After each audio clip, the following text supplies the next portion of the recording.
просто две магии. Така, като с паричка може да го направите, аз го правя с пръстен. Така, започваме.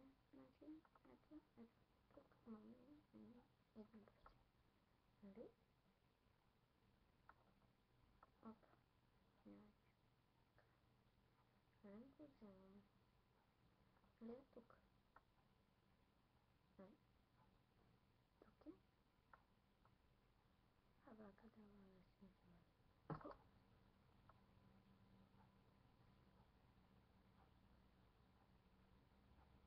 Как става този трик? Много е лесно. Просто като направите така, ви го пускате. Да го пускате и ви го вземете. Така. Оп.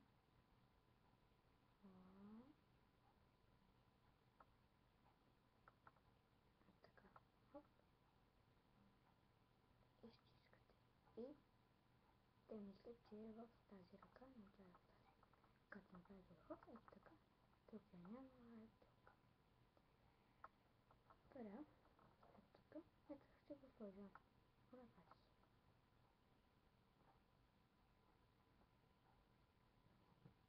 Къде изчезна?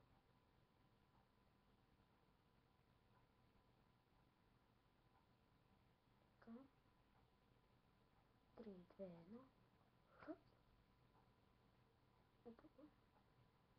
Как става този трик? По-хубаво слоните, защото тя е по-тънка. Ето тук си го слагате така. И тук. Той е отзад. Ето така.